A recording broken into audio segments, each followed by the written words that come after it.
Michelle Marie McGrath.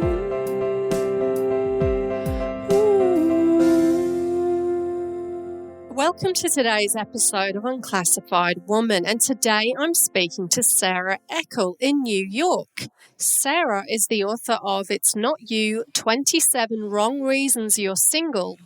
A full-time freelance writer since 1997, Sara's essays, art criticism and reported pieces have appeared in the New York Times, the Washington Post, the BBC, the Boston Globe magazine, Salon, the Daily Beast, Forbes, the Shambhala Sun, Nerve, the Village Voice, Book Forum, Time Out New York, Good, Working Mother, Self, Martha Stewart Living, Cosmopolitan, Women's Health, and many other publications. Her short fiction has been published in Speakeasy and Sanskrit. For 5 years, Sara was a nationally syndicated opinion columnist, with her weekly column appearing in more than 200 newspapers nationwide within the US. Sara studies meditation and Buddhism teachings in New York, where she lives with her husband.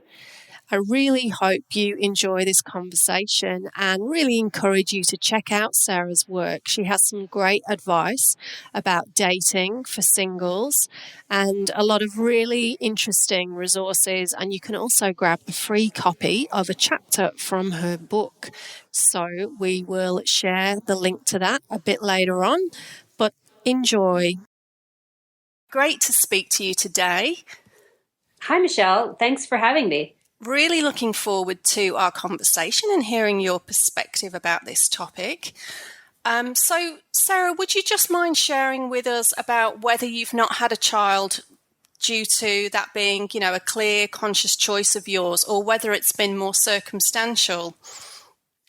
I don't identify with either it being a choice or a circumstance. In a way, it's a combination of both. Yeah. I met my husband when I was 39, and it had been a very long search. I was single for most of my adult life before that. I'd had a boyfriend for about 3 years in my late 20s, early 30s. But for the most part, I was single, and it was not a choice, and I very much wanted to meet somebody. I also knew that when I was getting to be about 34 or 35, that there was the additional time pressure of, if I don't meet someone by this age, each year my fertility is declining, and my odds of meeting someone and then having enough time to spend time with them and get to know them and then have a family was, you see that window shrink. Yes. Yeah, it's very different for women in that way, isn't it? We that is the reality of our situation. Yeah. And people, when you're 34 and talking about it, a lot of times people don't take it very seriously. They're just like, oh, sweetie, you'll find a boyfriend. And you can sometimes be treated a little bit like a girl who didn't get asked to prom, and it's not like a serious issue. But I became clear at that point in my life, and had always really known it, that although it would be nice to get the whole big picture, I knew that finding the right relationship was was the higher priority. And I had always been not sure whether or not I wanted children, but I was always sure that I wanted a partner. So I was very clear that I was willing to take the chance of not having a child. I would rather do that than say settle for a relationship that was not great, or have a baby on my own, which I knew I couldn't handle. In fact, I remember when I was 33, I think the week before I turned 33, I said to my OBGYN, my gynecologist, I said, okay, so just give it to me straight. How much time do I have? And she said, well, I wouldn't worry about it now, but when you get to be about 37 or 38, you should talk to me about having a child on your own. That's what I would have done. And I said, okay, that's not what I'm going to do. I know that that's not what I'm going to do. So it was a little bit jarring, though. You kind of want to hear someone say, "Oh, sweetie, don't worry about it. You've got plenty of time." But she was very clear with me. This was before the time when egg freezing was not a possibility at that point. So, so it was a little bit tough hearing that from her. Yeah. But at the same time, I was glad she said it because that made me clarify my priority. So then when I was 39, I met my husband, and it very quickly became clear that we were going to be together and that the search was over. There was not a lot of drama in that relationship. And so we talked a little bit about it. Maybe after we dated for 6 months, I said something. We talked about the fact that if we were going to have kids, there really wasn't any time, and we should probably start now. And we decided not to. We moved in together a year after we started dating. And then a year after that, we began a period called not trying, which meant that I didn't have control. And that was as far as I went. And then maybe, like the CVS, the little drugstore fertility kits, I would look at that. But I really decided to take a very philosophical. Yeah, I just thought that I wasn't interested in an uphill climb. And I also, because it was too much, finding the partner was hard enough. I was just like, my life was hard enough. I didn't need another. I wasn't going to go through the heartbreak and the financial stress of making my body do something that it didn't want to do. Yeah. And so I didn't get pregnant. So that's just how it happened. There are biological realities, and just because you're not willing to spend all that money and go through all that heartbreak, because I know so many people who've done all the stuff and didn't have a child. I know some people who did all the stuff and did have a child, but I don't know. It's the statistics are actually quite low. This is the thing. Often, like in the media, we're presented with the miracle baby story and all this type of thing, when in actual fact, the majority of people that are trying would not be successful in that. But we don't hear about that so much. It's so true. I think I read recently that at 41, when I began the project of not trying, I think that my odds of getting pregnant were maybe, if I had done IVF, my odds of getting pregnant were like 6%. Yeah. So I just thought, if it happens, that would be lovely. I really wanted that time with my husband before. I wanted there to be a time after I met my husband, and even after being married to my husband, before there was necessarily children to deal with. I wanted to have that period. So I do. I have it for as long as the rest of us will be alive, the two of us will be alive, hopefully. And I love it. I love my relationship with my husband, and we do lots of great stuff. And if we'd had a child, that would have been great too. But that's not the way it went down. And did you feel ever any pressure from like your friends and family at all? Or were they just, did they understand your position on that? I think they understood my position. They also, like I said, when I actually got married, I met my husband when I was 39. We married at 44. I think that there was an understanding that to pressure me to have kids, to pressure a woman in her 40s to have kids, no one in my world was so unrealistic to expect that. And it just isn't, my family just isn't the type to ever pressure me to do anything. Yeah. So I was fortunate with that. And then my friends were people, some have kids, some don't, some are married, some don't, but it's a pretty accepting group where everybody knows that life is not simple and isn't that great. Yeah. And so, like you were saying, that you kind of you didn't feel strongly enough to really try and force that to happen, or you weren't thrilled by the prospect of, okay, yep, even if I'm single, I'm going to go ahead and try and have a child on my own. Whereas, some women do feel that urge, don't they, strongly enough to go ahead with that experience, which I think is very brave. But again, if it's something that you don't feel strongly enough about, then again, why would you want to force that? I mean, it just seems, to me, that's something that seems selfish. And yet often when you've given it a great deal of thought and consideration in a very conscious way, often that can be misinterpreted, I find. And you can, be called selfish and self-absorbed and all of this type of thing. And it's like, well, actually, it's quite the opposite. Usually people have spent a great deal of time and consideration in really taking this very seriously. Yeah, I don't really understand why people would want anyone who is ambivalent about having children, or who doesn't think they have the resources to have children, or the bandwidth to have children, why anybody would want that person to do that. That's the part that's always struck me as confusing, is that you're always hearing from people who have children how difficult it is, how hard it is, and how much you have to give up your life and how much you have to sacrifice. And so it's certainly very admirable that people do that, and it's wonderful that they find having children so fulfilling that that's worth it. But it doesn't quite, I could never understand that disparity between the kind of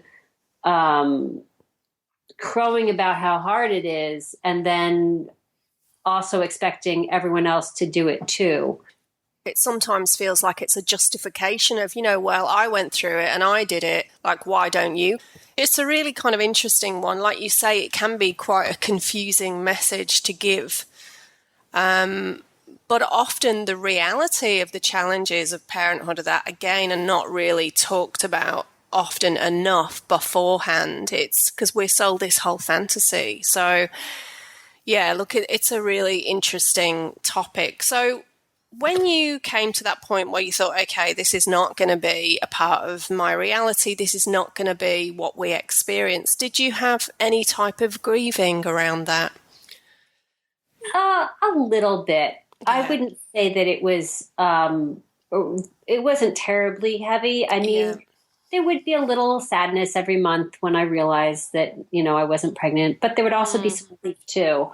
It was very mixed.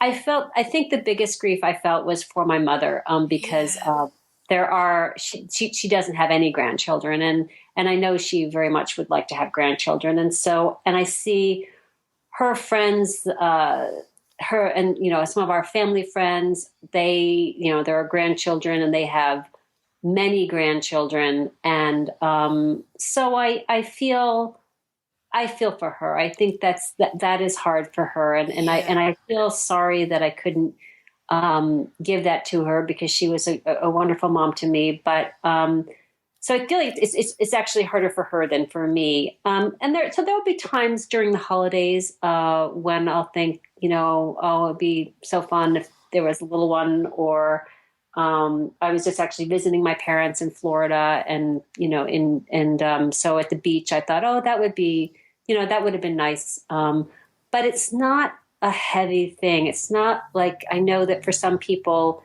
it's just, you wake up in the morning and you feel bad about it, and it really it's not heavy. I sometimes, part of me is sometimes waiting for that feeling to happen. Like, well, when is this day when I'm going to feel all this terrible regret? And it really hasn't happened. I think I just have a really, I just enjoy my work, and I enjoy my friends, and I enjoy spending time with my husband, and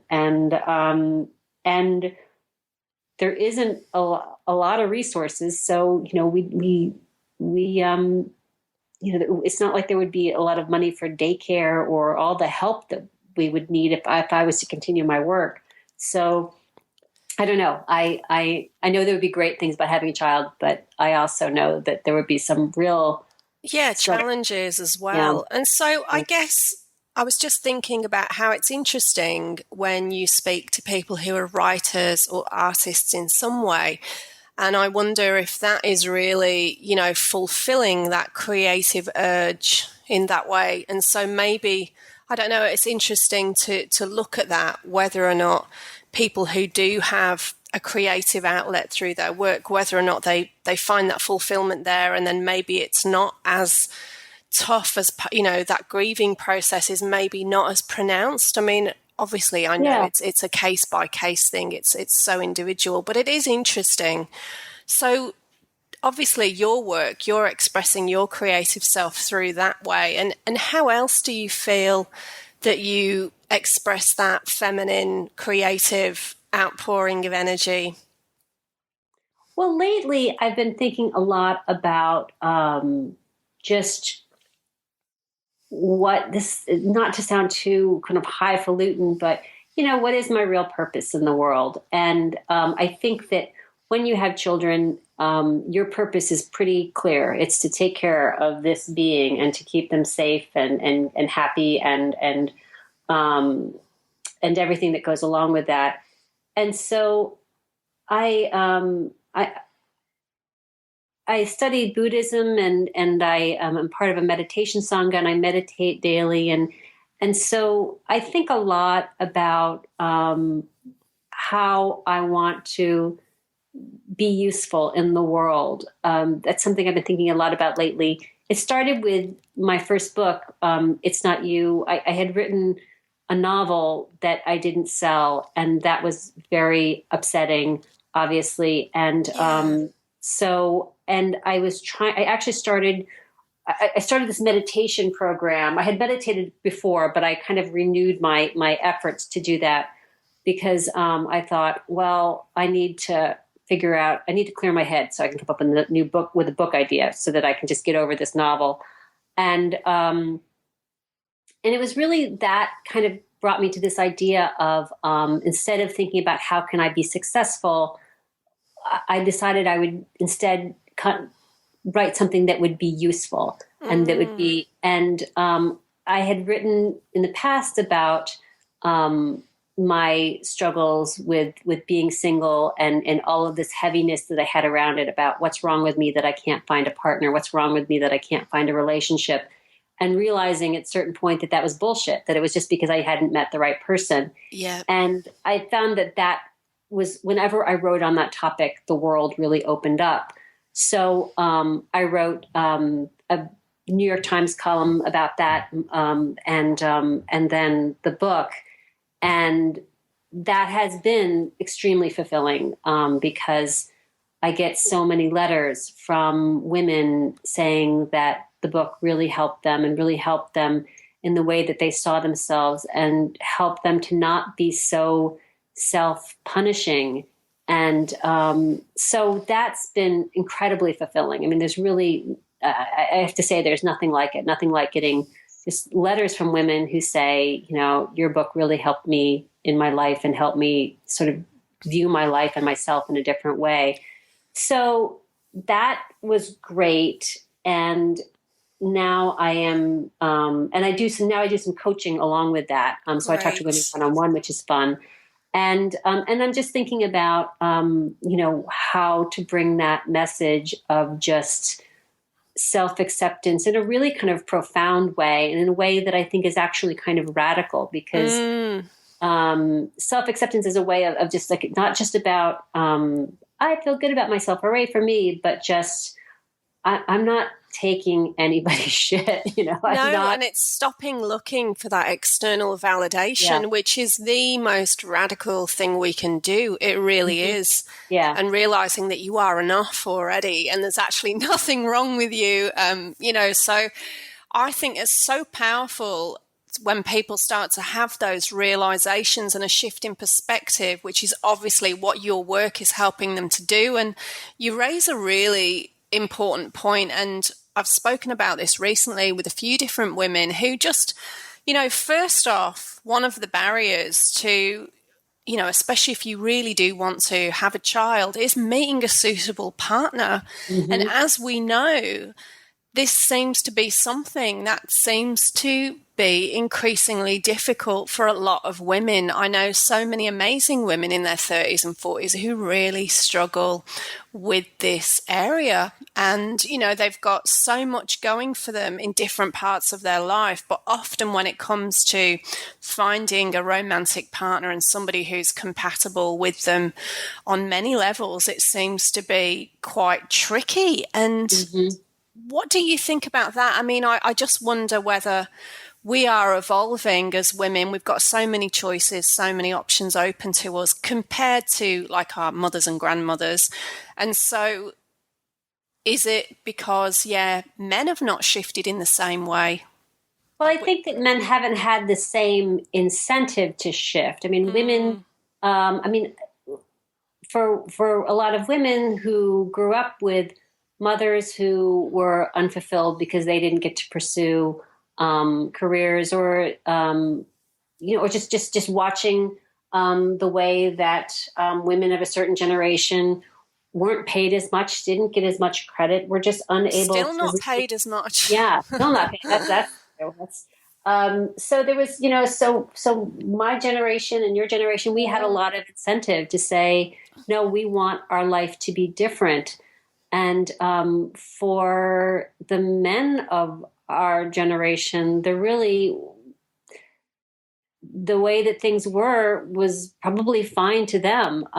So I think that it kind of makes sense that they would need some time to catch up and to realize that women have changed because there was a lot of benefit for us for changing.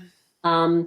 And men haven't changed quite as quickly. I think with younger generations, it is better. I think that younger men now expect more of a kind of a companion marriage. Yes. This is from historian Stephanie Kuntz and another sociologist, Philip Cohen, who talk about this, that men are much younger men are, I don't know if it's 50-50 with housework, but they're more egalitarian than their fathers. So I think it will continue to evolve. But I do think that for a lot of women who are in their 30s, 40s, 50s, they're kind of caught in that place where, maybe perhaps the men in their life have not reached that point.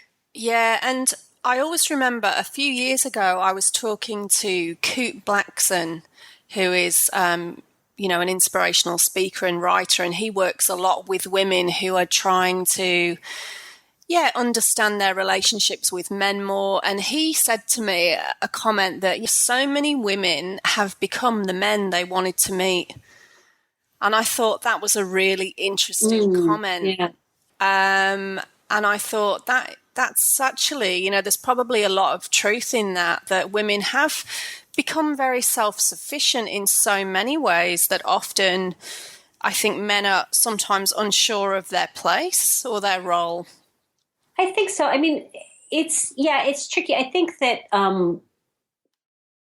it might be more that women just have higher standards, frankly, than they used to. Women did, because we don't have to get married. Yeah. We don't have to, we're not dependent upon men. So a woman who would in the 1960s just marry someone that maybe she didn't feel a lot of passion for, or maybe the conversation was not so scintillating, but he had a good job and he was nice. And back then that was a good enough husband. There was a book that came out. I don't know if you, Aziz Ansari has a book called Modern Romance, where they interviewed couples who were in a retirement home and asked them why they married their partners and where they met.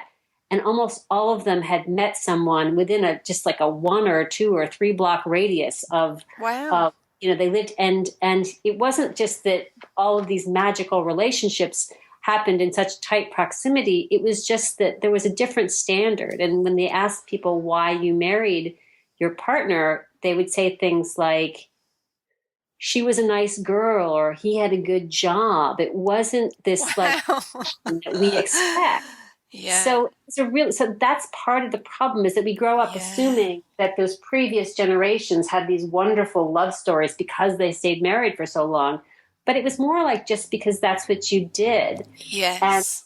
when he and the sociologist that he wrote the book with, Eric Kleinenberg, interviewed the women in particular, they said they would not want their daughters making the same, making choices just based on he has a good job, that they want their daughters and granddaughters to hold out for that kind of higher standard of relationship that we have now. So I think that's a lot of it, is just that we have maybe fewer people marry later, but there also aren't as many bad marriages or just kind of mediocre marriages.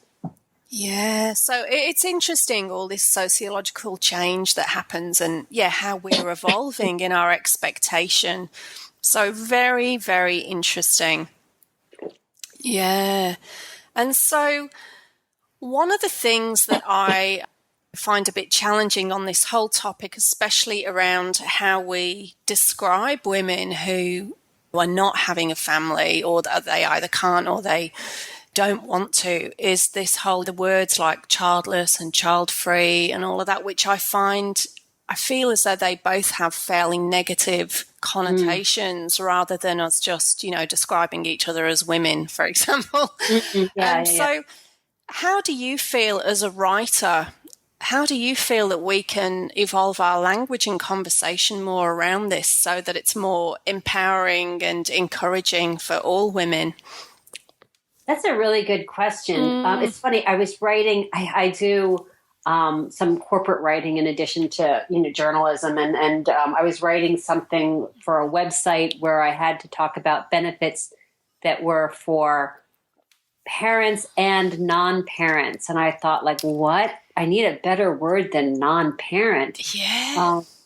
But I couldn't. But yeah, childless. Child-free just seems a little bit righteous to me, like almost sort of like just a little. Yeah, I don't really love the phrase. I get the point of it, and I get why it's it, but there's something, it seems a little bit, like sugar-free, or I don't know. It's just a little bit in your face somehow. There should. I don't know. There is no word, is there? It's a very. It's so interesting that it's interesting, like some people use the word childless if it was something that they really wanted and they might still be grieving that not happening, and it seems to be it just seems to be more related to that, whether it was something that wasn't a choice. I mean, it's funny. I find that maybe I'm an anomaly because I did marry so late in life, that I don't.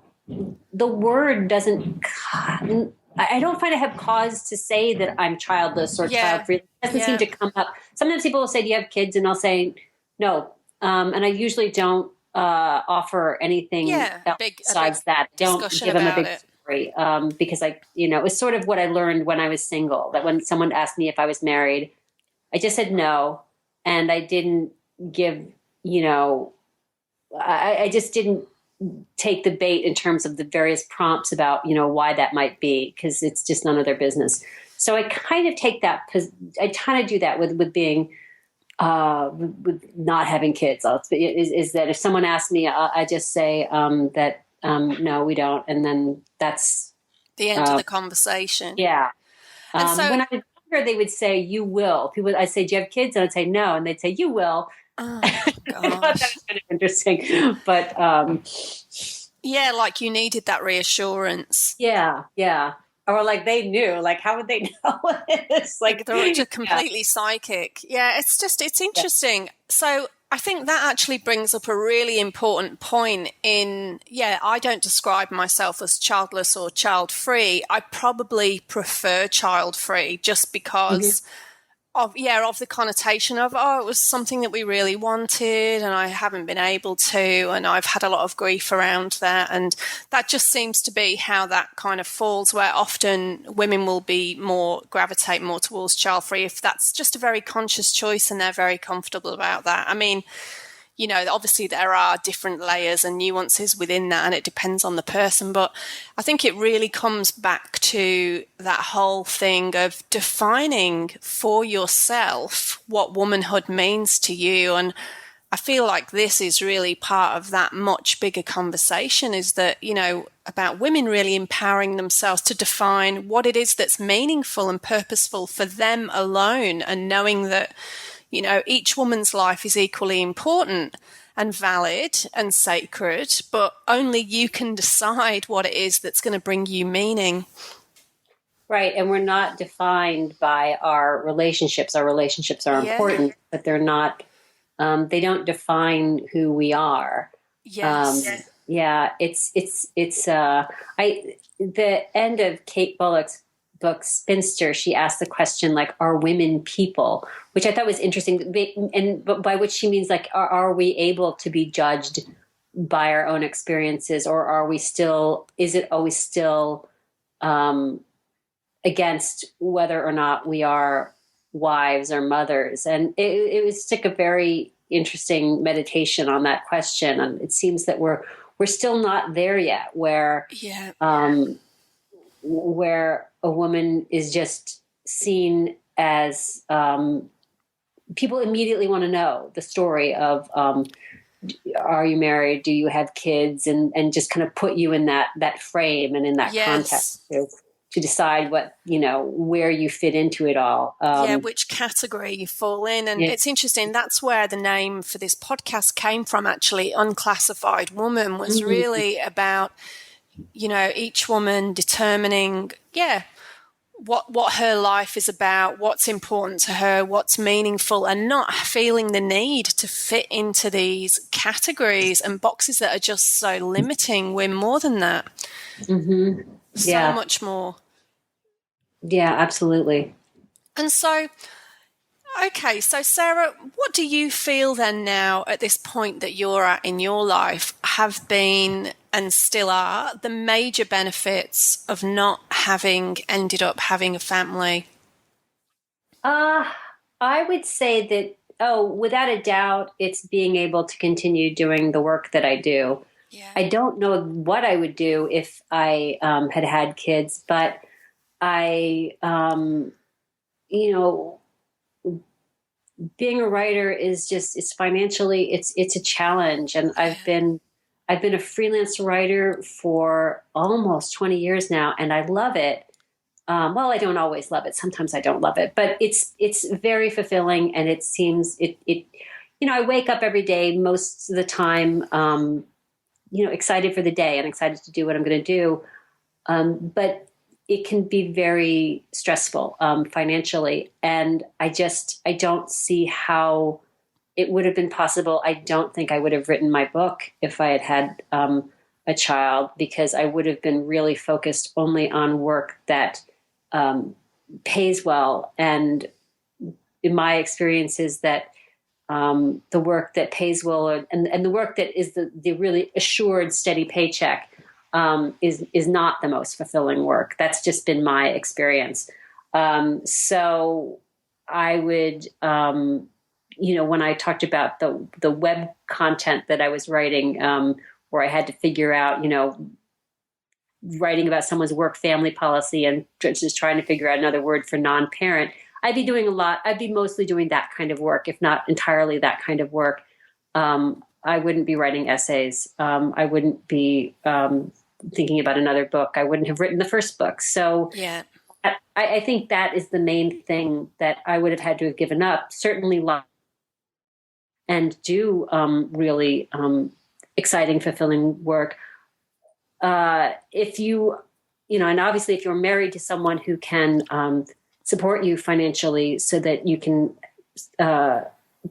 take care of your children and write essays and novels and short stories, that's wonderful, but that is not my situation. So, and I like that actually. I like that my income is essential in my household, and that I would not be. I went through a period where my husband was making quite a bit more money than I was, and he essentially supported me, and I found that very uncomfortable. So, I think so. That's the main thing. Maybe my husband and I wouldn't have meditated. I probably would never have embarked upon that particular endeavor of learning meditation and studying Buddhism and thinking about what I want to do in terms of, environmental activism and sort of thing. There just wouldn't be enough hours in the day. Yeah. So that's basically what I. Well, thank you. And thank you so much for your time. It's been so great to chat to you today and hear your perspective. And so, Sarah, will you be able to share with us the best place to find you online and where people can check out and get a copy of your book? Yes, definitely. If you just, my name, saraeckel.com, SARAECKEL.com. I'm on Twitter and Facebook with my name. And if you go to my website, you can also get a free bonus chapter of my book. Brilliant. To my newsletter. And there's a link. Yeah, there's links on the website to purchase my book at various retailers. Well, thank you. Thank you for listening to Unclassified Woman. If you enjoyed this episode, please subscribe. For information on events and services, connect with Michelle at michellemariemcgrath.com.